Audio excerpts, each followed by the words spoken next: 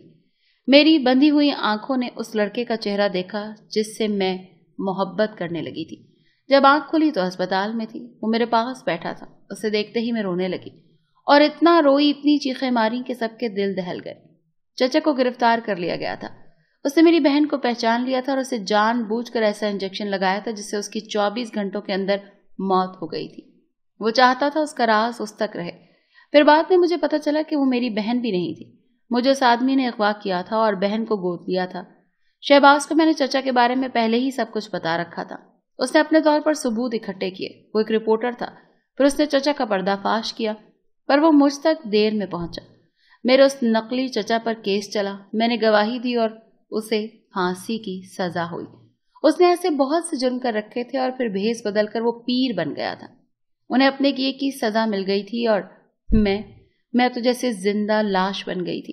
میں اب شہباز کے قابل بھی نہیں رہی تھی۔ وہ روز میرے پاس آتا اور مجھ سے معافی مانگتا کہ یہ سب میری وجہ سے ہوا ہے۔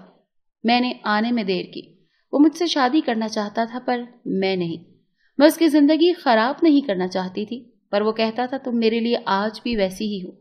میرے ساتھ جو بھی ہوا وہ پورے ملک کو پتہ چل چکا تھا۔ میں نے اپنی اور اپنی بہن جیسی لڑکیوں کو چچا جیسے شیطانوں سے بچانے کے لیے NGO جوائن کر لی اور ایسے لوگوں کا صفایا کرنے لگی۔ 5 سال گزر گئے۔ اب میں ملک کی ایک جانی مانی ہستی تھی۔ شہباز آج بھی میرے انتظار میں تھا اور پھر میں نے اپنی بہن کو خواب میں دیکھا۔ وہ مجھے کہہ رہی تھی خود کو اور شہباز کو سزا مت دو۔